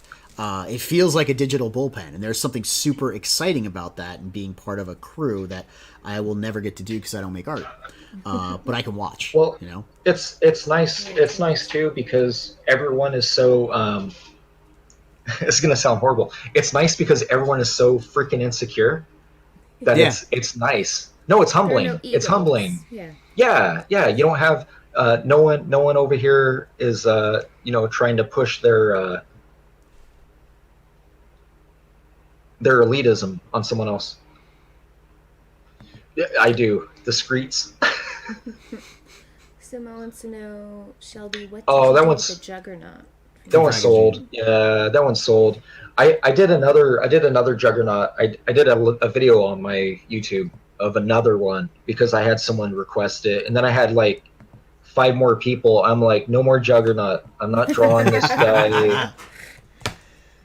So are you drawing this open again. for business while you're doing this stuff too? You taking commissions, you doing work and and staying active while doing Ragetality also? Selectively. So I finished 4 covers and a couple of Damn. pinups for other Indiegogo campaigns. Wow. They just announced one of them. It's Stephen Gear. He has his I forgot how the full title, but it's Tin Soldier, TIN Soldier. Frog G. Yeah, Do The, it. the relentless, yeah, the I was gonna relentless say, Tin Soldier. like the So never ending. No, it's not that. Relentless. That's it. yeah, Put the it in the chat, relentless. Frog So G. Let's take a look. There's a Shelby print Yeah. on that, or is a cover? I think it's a cover. It was an Action Comics 1 homage that he wanted, and then nice. he managed to get a Bill Tucci piece too for his campaign. So That's Bill Tucci from yeah from She. I love. Not everyone I knows. love People Billy. sometimes you name drop and people don't know. They're like, who? Sometimes Yeah. I know, sometimes I don't. I love Billy. I like his style.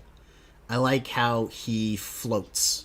You know, that he's all about being a part of things and standing apart from things at the same time. But he's such a great businessman, you know, and he's so dedicated to his fans. I he have likes the so Islanders. much, and he likes the Islanders. Yeah, I have so much Billy merch floating around. I just got my sheet cover that has the little jewels in it, and I was marveling at the high quality of that. Oh, It you used got to the- be up there, but Yeah. It's I got the one off the. I think was that the one on Kickstarter. I don't remember because he ran it both. The Bejeweled one. I think it was on Kickstarter. The Bejeweled Yeah, one. he did one on Indiegogo. Yeah, I and don't touch one on, Kickstarter. Yeah. Yeah, that's the sad thing is that a lot of people get chased off from doing Kickstarter because of the politics or just the fact that the platform itself is kind of trash. But I don't want to limit audiences having access to my books, so I will run both platforms, and when Kickstarter is over, I will move it over to Indiegogo. To Indie. Yeah.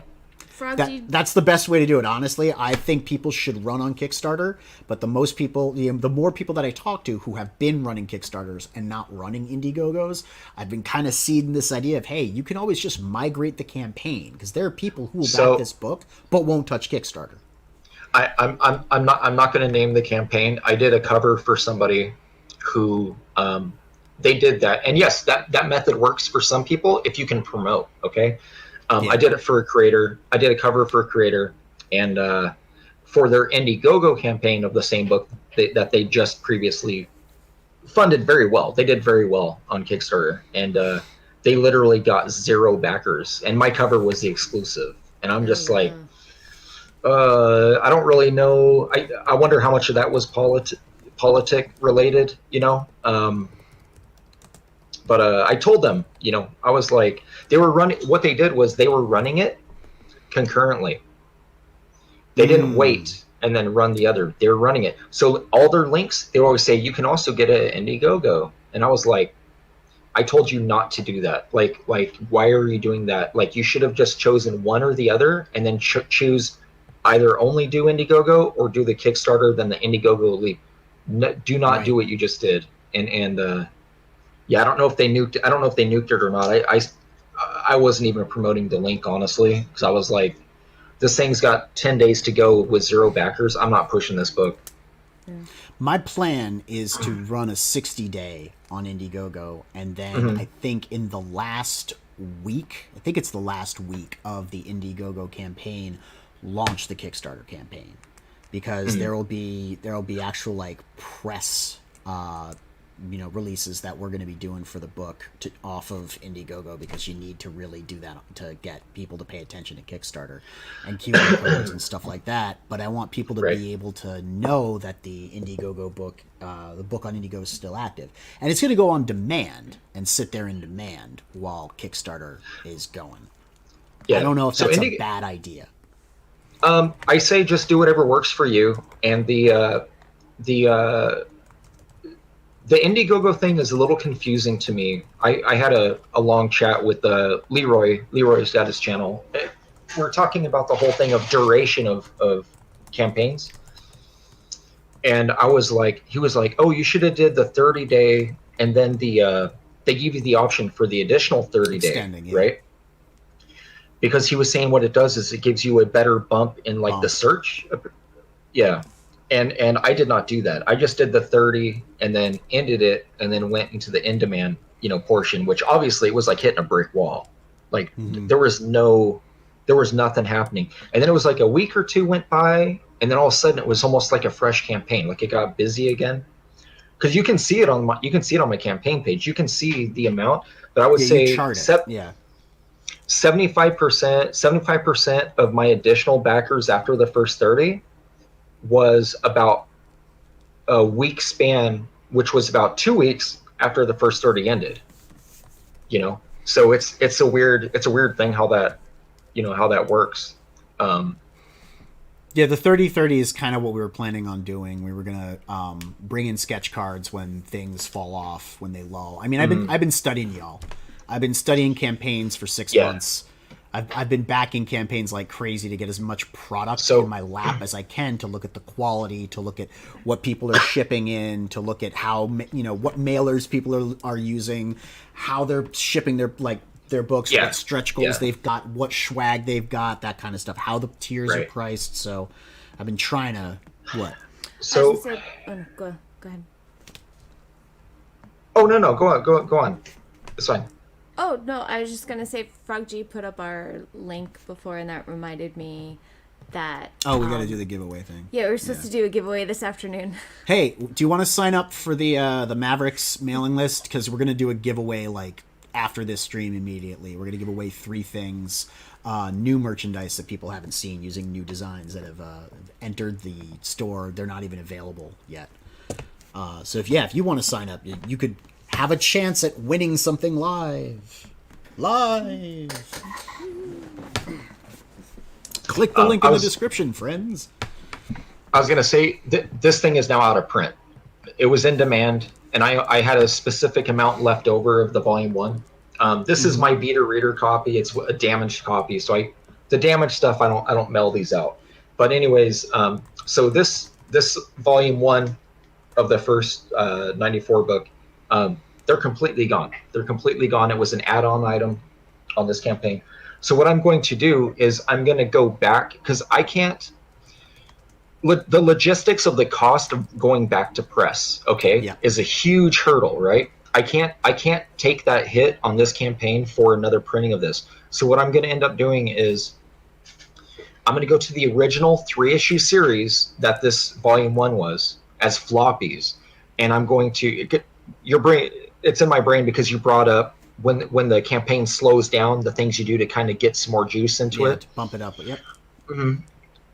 And so I'm gonna re-offer the first 3 books in floppy editions with all new covers. By no means are they still first printing book, right? It's a re-release. So, but I am going to create 3 new covers, to help promote this volume, because I don't offer digital, and I don't know if that's a mistake or not. But I've yet to offer a digital version of any of my product. I just don't do digital. Do you want my opinion on digital? Yeah, sure. I mean, you sure? You didn't ask for it. That's why I'm bringing it up. All right. I think digital, you don't lose anything by offering it, and you give people who have trouble with shipping and can't get the physical the opportunity to at least see the book and maybe try and save up money for that international shipping, which can be absolute murder. We got to do something about international shipping, and if we, as a boutique industry, because that's kind of what we are, we're crowdfunding comics. We got to figure out a way to handle it, and it's going to get worse. Maybe if we all figure, RJ is doing, Critical Blast is doing fulfillment. I know that he was just talking, I saw a tweet from him to the Post in Australia. He's already got better pricing going out of Australia. And I told him, look, RJ, you got to do something about Post prices going out of the US and going to other countries. So I don't know. I'm hoping that distribution gets easier for us in the long run, because I want my books to go out to whoever wants to read them. You're right. So the thing that I keep bringing up to creators who are in Brazil, Australia, England, I don't know why they don't bite on this, but I tell them, I say, there are several fulfillment companies in the United States. If majority of your backers are in the US, it makes no sense for you not to utilize these fulfillment company, because then the US buyer pays less on shipping. Now, the downside is if you're backing a book which is signed. That's the downside, because now you're going to have to deal with, how do I get all these books so I can sign them, right? Right. If you remove that from the equation, it's easy. Like, it's literally easy. I don't know, as far as us in the States shipping to someone in, the Philippines, or I don't know, man, like Korea, like we're stuck with the bill, dude. Like, we're stuck with the shipping. There's nothing we can do about it. How many international backers did you have? Do you know offhand? Have you counted it up yet? 50%. 50% of the damn of my current dude. of my current. So my first campaign, I had 2 packages that went international. One went to the UK, one went to Ireland. I remember because I hand wrote. That was before I was using my Dymo printer, so I hand wrote everyone's address. So I had those 2. My Ragetality, my 94 volume 1, I had a dozen. There was a dozen that went international. Germany, Austria, Australia, a couple for Spain. This one, though, yeah, it's crazy. It's like 50%, which means these people are paying, Extra 35 money. for.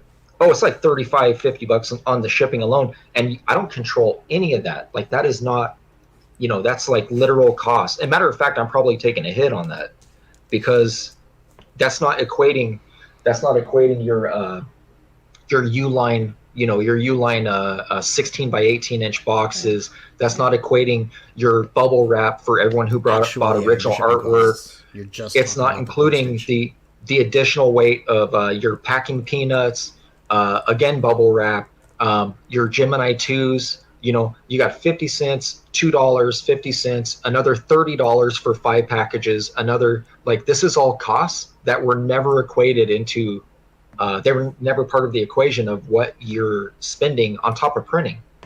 Right. So it adds up. It adds up, man. And it's, fast. We had to look I just into smile. I just smile all of about that. it. Like, We had to look into all of that stuff because we were planning, or we still are, because that is what we are doing. I don't know why. Yeah.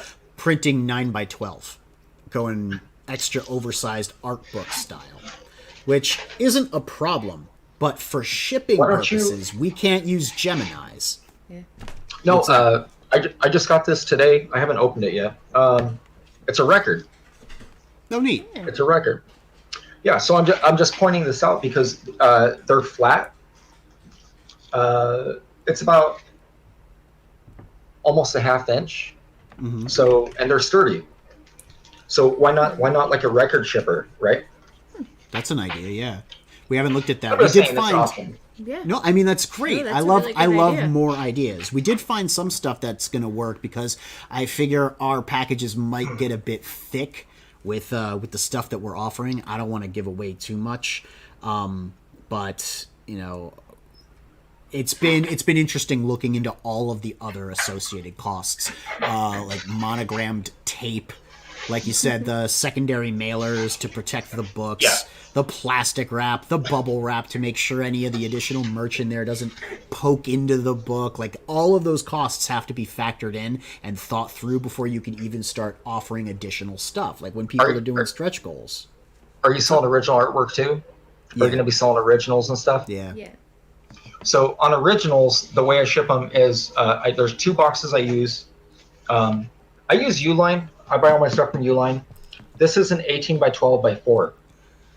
Okay. From Uline. I had I had one person that complained that they had the box was damaged and it did take a ding. His artwork took a ding. It happens. So it's going to happen sometimes, right? Right. So I'm going to actually upgrade. I'm going through the last of these, and then I'm going to go to a 1812 by 6, because I'm pretty sure that the 17-inch side is the one that took the brunt. The ding. Gotcha. Yeah. And it So it's, you got to figure the reason I'm bringing it up, you got to figure in the breathing room. And if someone's dropping $150 or $125 on one thing, you want to make sure it's very nice, really like when they get it.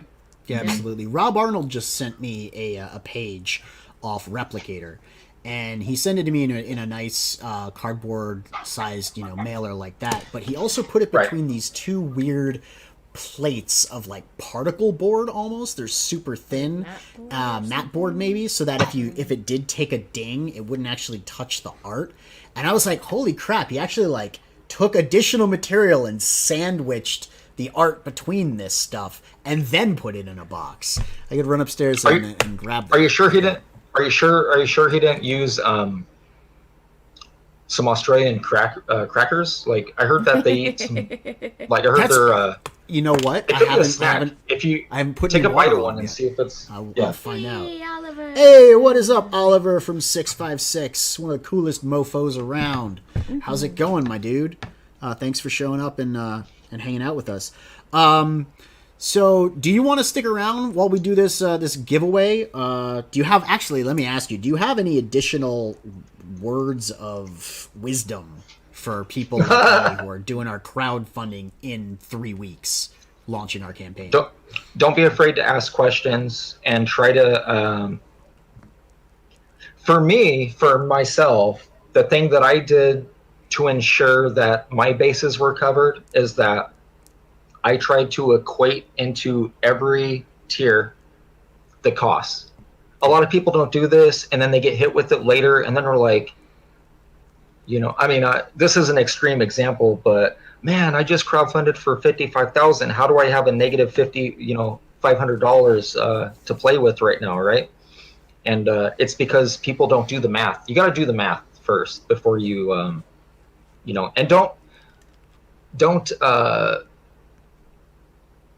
don't rob from Peter to pay Paul. And what I mean is that don't use these campaigns that are supposed to push you forward to be able to fund your next project to satisfy tiers that you might be taking a hit because of the international shipping. Oh, I'm gonna do this guy a favor. He's always, like, don't do any of that. Like just be honest and upfront. Hey, you know what? Shipping to you is literally $45. I don't control shipping.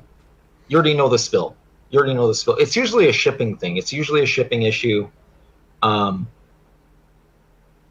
I have not encountered it a lot, but I know that a lot of other creators do. It seems like they deal with it excessively, or they take it to heart excessively when they do deal with it. So, Amanda, I had the same thing, except it was an additional $35 because when I guess after Rob sold the stuff at the auction, they raised the price in Brazil for international postage, and we had to send him more money to get our stuff out of the country, which is kind of rough. So one of the problems that I have is what's up? Oh, I'm just saying it. Things happen. And they don't ever not suck. Here's the thing: they don't ever not suck, dude. But they don't ever not suck. When it happens, it's like, what do you do? Oh yeah, no, like we were totally fine with it. It was just, like one of those things that you can't account for because you can't know that in the future they're going to change the price that dramatically. You hear that, Shelby? Jim Cox says you shipped him some artwork today and it was not necessary. He would prefer to wait longer for your art. The anticipation is greater. Media mill for Jim next. No, in all honesty, I use pirate ship. Yep. Yeah. That's the one. And I use my demo printer at home. Okay, so check this out. It was cheaper to send Jim a second day priority package than it was for 4 day. It saved me like $6. Jim, you're crazy. You're crazy, man. He's trying to cost me more money. Yeah, right. You let him ship how he needs to ship.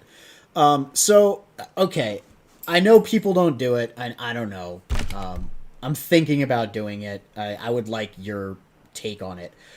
What about setting aside a small, reasonable pool of money to discount shipping for international backers on the basic book tier, just so that they have a chance to get it a little easier?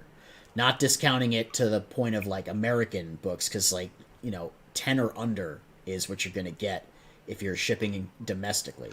But people getting charged like $35-40. That is such a a barrier, especially in countries that have like a 2-to-1 exchange rate with the US dollar? So I don't know. That's kind of a touchy thing. So you have how many backers are you going to be dealing with? That's Like the how problem. many instances? Like I said, I'm at 50%. There's no way I would be able to do something like that at 50% backer amount, right? That's crazy. And it also depends on your content. Like I don't know your content, like how many pages or whatnot that you're doing. 60 pages. No, that's 60 story. We're probably going up to Yeah. 20 That's what I said, additional. That's going to be an 60 of 80-page book. So for me, I'm doing what, 25, and it's like an 88 pager at this point. Yep. This one was 100 pages, and I had it at the same price point for 25. Yeah, if you were doing a 24-page floppy, I mean, I would say, oh yeah, do it for that. But if you're doing like a trade, right? Like I don't really know. Yeah, we're perfect bound. Mm-hmm. Yeah. Oversized 9x12 art book style. I think you need to speak to someone else who has done that, and they can tell you the pros and cons. Because I'm not the person who's ever done that. I think this is a good idea. I think including like an extra compensation for people who are paying that much extra money overseas, because I can control that. I can control how many art books I need, or how many art books I get, or whether or not I can sell those later at conventions. That works for me. Making a questionable fund to discount an unknown amount of shipping that I've set aside for myself to fulfill my own campaign, that's a little dangerous and uncertain in my eyes. But the idea of like offering an additional reward to international backers, that I could get behind and feel that evens it out a little bit. So, okay, I guess I misunderstood. So I was just going to say, if you were to add additional content for those particular backers to kind of even out what they're having to drop on the shipping, then that's a good. I mean, yeah, it's a good idea. What do you think, chat? Would people get pissed off if I sent a little something to our international friends? Would you guys get mad that I didn't give you a little something too, if it's in the form of like a book or something like that? Let me know. Let me know in the next 5 minutes. Yeah. Oh, I don't think Mobix is having it. Mobix ain't having it? What's he saying? Days, hours from our nation's Independence Day, and Neff is planning to tax our comics for England's sake. Nah, Mo, ain't like that. Ain't like that, brother. Ain't like that. No, we wouldn't raise your prices. Yeah, no, I would never raise the prices on domestic shipping. Everyone, I want it to ship free, man. I was looking in a way to try and give free domestic shipping to everyone, but honestly, I wanted to factor the cost of the book better and make the book itself more reasonably priced. I think the price points are pretty reasonable right now, but yeah, like I said, it's a sticky thing because. The whole idea to crowdfunding to me is paying it forward. You're trying to pay it forward to your next project, right? Yeah. So when you start taking like I said, you start taking the personal hits on everything, then where does that leave you?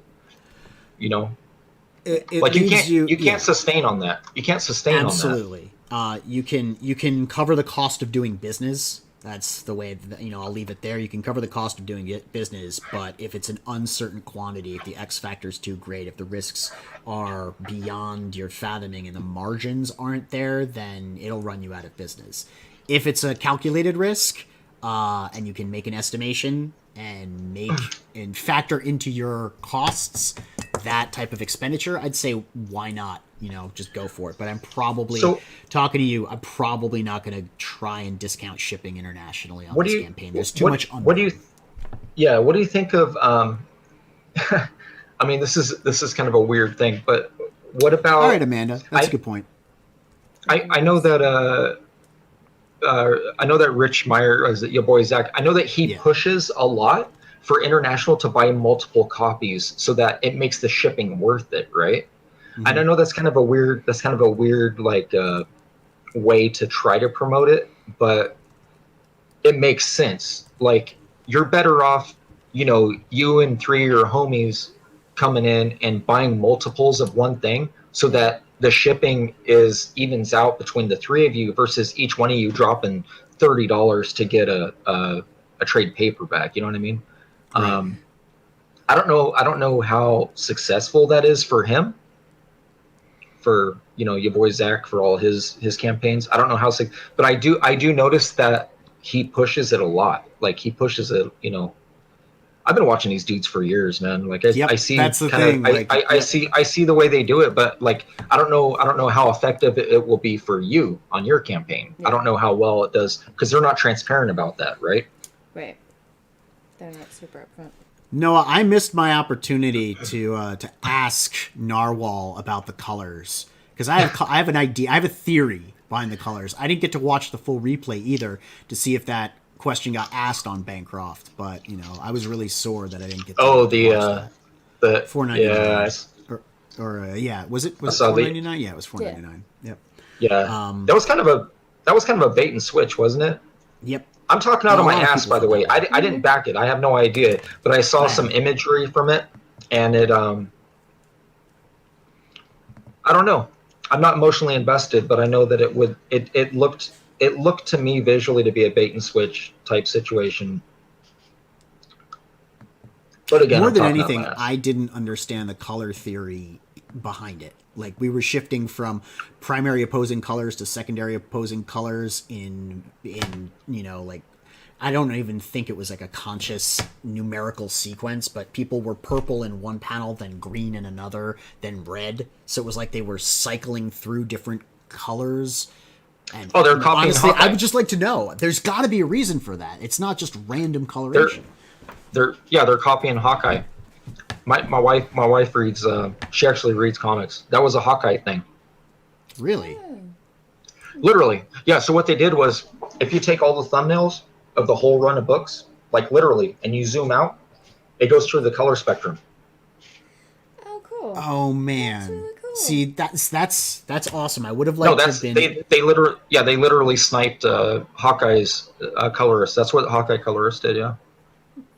Amanda says, "I'm with you, Neff," and I watched the video 2 times to try and understand. I need to get through the entirety of it. I always get bogged down with the beginning of Bancroft stuff. But yeah, it's cool that he has guys on like that where you can talk to him directly about questions that I have. And, like talking to you, Shelby, it's been a lot of fun.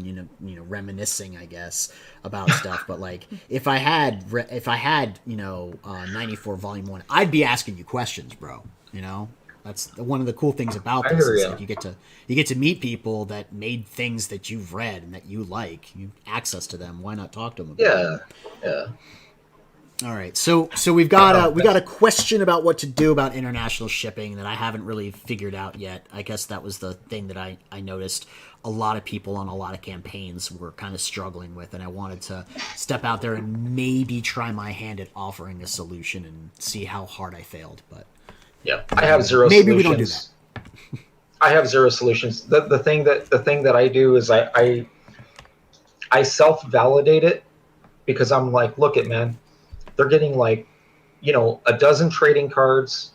They're getting these ash cans. They're getting foil stickers. They're getting a bookmark. They're getting all this additional stuff on top of it. I don't feel bad. I bought tons of stuff on eBay where they dropped $1.99 in ship, and I know for a fact I paid $8. You know what I'm saying? So like, I'm like, this is just, it's part of shipping. But you it's also said that like the extra stretch goals, probably didn't help you. But doing a stretch goal every $1,000 as the campaign grows, bringing more people in, those get thicker, those packages, and people get more goodies.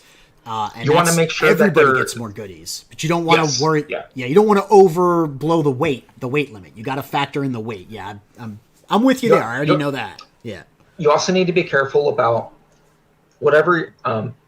Sorry, I keep chewing food here. Whatever you decide to ship, you don't want it to damage the actual product. So like buttons, all this Yeah, they other. gotta- That's why I was on the fence about the poker chip, but I was like, you know what? That'll go on the board behind it with other stuff padded, right? There's gonna be other things that protect it. So we have an answer for that.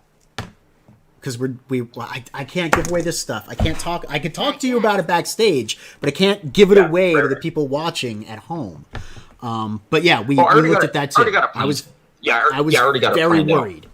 I was Yeah, very already worried got it planned out. about damaging the books. I'm talking about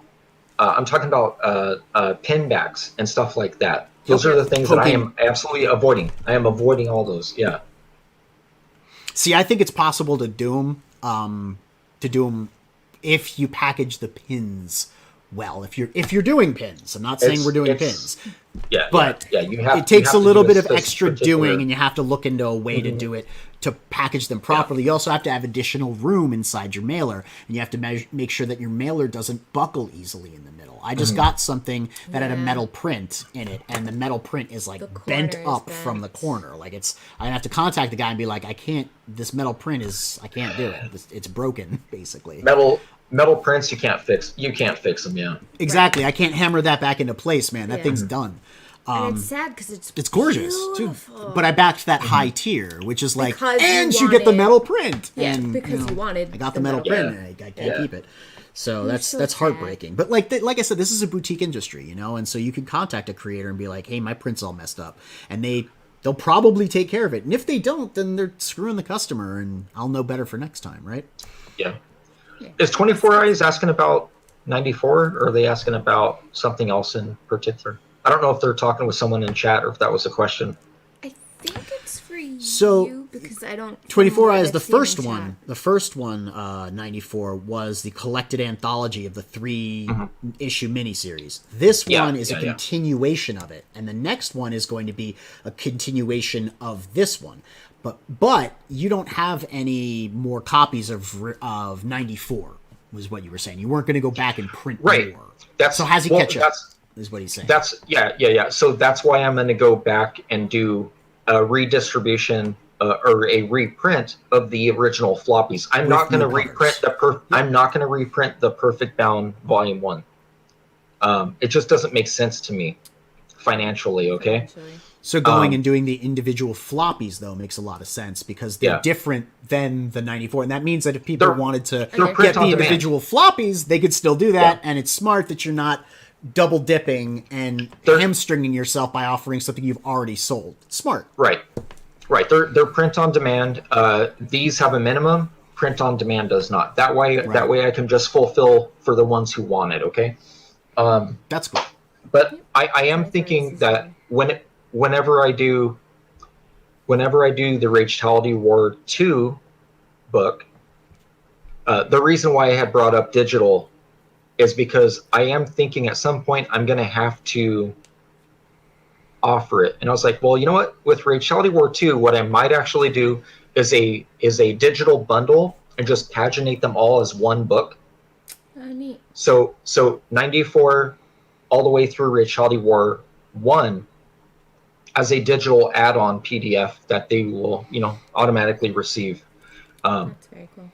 But the Ragetality War 2, overblowing the digital content makes a lot of sense too, because then there's more of a reason for people to want to invest in that.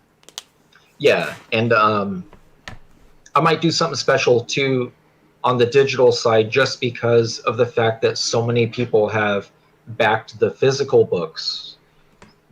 So it's like you said, it's like incentivize the people who were there from day one, as well as taking care of people who it is their day one. So it's like, what do? You have all these other people who backed the physical books for the last, 3 or 4 years, and you have make them mad. No, yeah. You don't want to give them the a perfect example. Perfect example is this. My brother had recently quit working at Amazon. Okay, and the reason he quit, he got pissed off. The new hires there, he's lower management.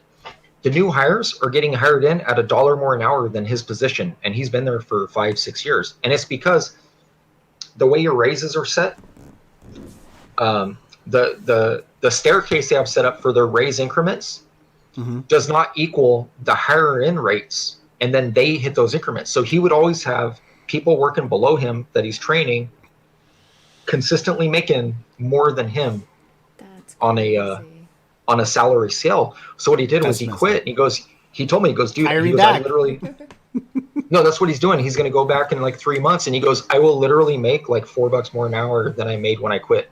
Just because I took time negotiating salary, I won't be trying to get that raise. I'll just be coming back in, making more. See, but that's I guess there's a degree of personal responsibility there that's admirable, and at the same time, there's a failure on the part of management to see that you're forcing people to have to take those measures into their own hands to get what you're offering other people. And I try and be more mindful. Like the whole thing about crowdfunding that I've seen is that it allows you to be mindful. You are not hamstringed by we're going to all these stores and I don't know who my customers are going to be. No, you can, and you're not beholden to Diamond, and you can you pack every package. Yeah, you know what I mean? Right. Like, you can be very purposeful and mindful. You know who it's going to. So this is this person's thing, So there's an element to that I find exciting, like extremely exciting, knowing the people who are backing my book, and at the same time, like, you don't want to let them down. I mean, I don't want to let them down. So, there's a part of you that has to be conscious and aware of the stuff that you're taking on and whether or not you can deliver it. Anyway, we have talked, you and I. I think we need to give the people the opportunity to win stuff. Do you want to hang out with us while we do? Do you have somewhere to go? Yeah. No. Cool. Absolutely. I'll stick around. Let us find out.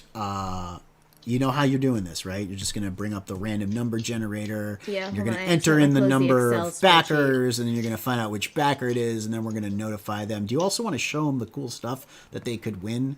All y'all who haven't signed up, this is your 30-second warning to get on the mailing list to win a thing.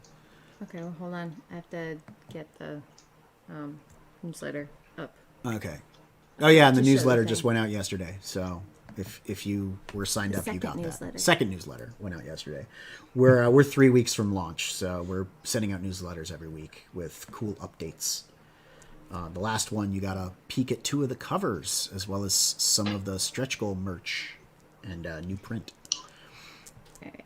So I'm just going to beep, bop, boop. Share that as I narrate what I'm doing. I don't know what you're up to. Oh, mother. Darren Wagoner says, my jelly bean dealer, a.k.a. my old boss, is making me watch all these surveillance videos of the SWAT team at his house and shit. Hashtag wilding out right now. Dang, man. Well, you should quit and ask him to hire you back at $4 more an hour. That's all I gotta say. Mo says you can win a Maverick Thug mug. It's true. The new design on the Thug mug too. Here we go. So this is the Thug mug. It says Mavericks on one side, and from the middle to the edge, it's the new cool graphic. I'm gonna put this big for a hot second. Boop. Beep, bop, boop. And we got 2 shirts. There's the mug. Yep, there's the mug. We got the same graphic on. There are many, many colors of shirt. I will not. Aaron wouldn't let me put any of the bright ones on. There's 15 colors. So if you don't like either one of these, if you win it, does it come in pink? It does. It does. Actually. There's a hot pink. Several shades. There's a pink. powder pink, a hot pink, a salmon pink. Asking for a friend. Yep. Garrett went and bought the salmon. Heather Orchid is the okay, color. whatever. I just. Oh no. But I put these. This is the navy and sort of like the green. The charcoal. I can't see color. Yeah. Aaron is colorblind, so. Yeah. Man, it's so much fun working with colorists. I'm talking to Matt Yackey, and he's like, "So what do you think?" I'm like, "I can't. I don't know." Yeah, I had to scroll. Scroll for the rest of the stuff. Oh, they've already seen the sweatshirt. You've already right? seen the sweatshirt. So yeah, and then there's the sweatshirt that we all wear all the time. That's on the website. I'm actually wearing it right now. So you should sign up, Shelby. I'll win some things. Okay, you don't have to tell us Garrett got the pink one. We knew. Yes, Mo, I know. I don't have to tell him. It's true. Aw, thanks, Frogchi. Thanks. Yeah, he actually messaged me directly to let me know, and that made me feel really nice and not so self-conscious and terrified that I'm not fulfilling or succeeding in fulfilling people's expectations. Yeah. It's always exciting, and then like I freak out. Like I worked on the newsletter all day, and I finally set it out, and then I'm like, I freak out afterwards. Yep. But then it's okay. This is weird because YouTube is not. I know that I've subbed to. To us, Strange. It's not showing as it being live. Yeah. Why is it not showing this? Is YouTube suppressing us? Are we suppressed in the No, algorithm? like it literally doesn't show it live. It shows old videos from Skip Edwards, Comic Matter, Boy Zach, Mike Bancroft, Replicator Rob, Eric Canetti, Leroy, Deadwood Dell. Like, because I literally subbed to everything, and it's not showing it. That's weird. I have like 80 different channels on here. Yeah, Frigaboom has Page One Comics, Talking Drawings Jane, Ott and stuff, Camel Moon, Red Valkyrie. No one is live. But what is maybe it's under my other. What's the channel name again? It's just Global. It's Studios. Yeah. So that you can get the link from Frog G. Yeah, that's what you. Yeah, let me see. Private chat. Yeah, because in the oh yeah, you can do that too. But you can just let me make sure that I'm. that way we don't have to like worry about all this. Ooh, Yeah. Mecha Gaikatsu put a new Gundam together. I didn't say that out loud. I did not say that out loud. Aaron opened his YouTube and he's like, "Ooh, I'm gonna pay attention to." Yeah. Okay. Peter says, "Refresh." Refresh what? Oh, refresh your stream. Yeah. They're gonna get bored and stop watching. We're down to 9 viewers. Everyone left. Did they really? Yeah. Oops. You're doing good for a while. Now we're down to 9 people. Not that I'm unhappy that you guys are still with us. It's like, our regular crew, our diehards are still with us. We appreciate you guys. Really do appreciate. Yep, we're down to 8. I pissed someone else off. Yeah, sorry. I won't worry about it. Yeah, we're good. Oliver's still here, and so is D-Wag, and Peter, and Mo, and Froggo, and I'm sure there are other people who want to see if they win stuff. Are you ready? Do you have the number generator all queued up, or are you still working on that? You said you were going to give everyone another minute? to sign up. Was that a minute ago? I'm checking the... Hey, and Not My Monkeys is still here. Maybe Not My Monkeys will win something. We hope he will. Just putting it into... If it were me, I'm like you, Shelby. I just want to give everyone the things, Yeah. Like, I want to make cool things, and then I want them to have it. If I could do it without charging money, I would. But it doesn't work that way. Literally me. You're right. I can tell by the way that you set up your stretch goals. That Yeah, says I'm a like, lot. I don't need money. I just want everyone else to make the money. I want everyone else to have trading cards and prints and fun stuff. I want to be happy for everyone else. Yeah. I want to know that I've brought joy to the world. And that the people who read my book read the best book that I could put out and got the coolest stuff that I could offer them. It's like a personal thing. Okay, you ready? I'm going to add your thing to the stream. You are now added to the stream. There you go. Are you going to hit the button? Yeah, I didn't hit the button yet. It just opens it on that, so it doesn't count. There's the drum roll. So we're going to do it all three at once? Or one at a time? I don't know how. You do them one at a time. Okay, we'll do one at a time. Ready? So this one is going to be for the shirt. Number 5. Number 5. Sign up number 5. That I've got it written down. You don't want to dox them, do you? Or do you know who it is right there? Well, I have to. You'll have to send them the email. I have to scroll. I mean, we can say. Ooh, hey. What are you doing? Stop. Just go again. All right. I thought you were going to say what was correct. It's number 5. Number 145. 145. So that was a recent one. Yep. And last up. 97. Number 97. Those are your backers. Backer numbers for the winners. So 5 was the mug, 145 was the shirt, and 97 was the... I was going to do 5 as the shirt, 145 is the mug, and 97 was the sweatshirt. Okay. So we will... All right, so y'all, whoever won is going to be getting emails from us, making sure that, it's a working email and you get stuff. We were shadow banned, yeah, absolutely. I can say that 145 starts Oh, with the letter snap! G. That's me! C, and number 5 starts with the letter S. So I will email everybody Okay, we'll do to that. say who it is. Sorry. Cool. Well, I had a lot of fun today. Thanks for hanging out with us and for signing up. Sorry I didn't win anything. That's just the way it goes. But when we get to 200, When we get to 200, we'll something do another giveaway, we another get 3 to things. And after the campaign, some of these designs will be available on the merch in our shop, which is very reasonably priced. We barely make margins on it, but we do make margins. So, is there anything else you want to tell the viewers at home? Who, me? Mm-hmm. That was a grade school moment, wasn't it? Me? No, thank you for everyone for stopping by and for my I got a couple new backers on here. That's always fun. Yeah, you got a stretch It's goal always unlocked too. It's always yeah. Thanks for costing me more money, guys. You're welcome. It was our pleasure. I say Hashtag that crackback. Crackback for life.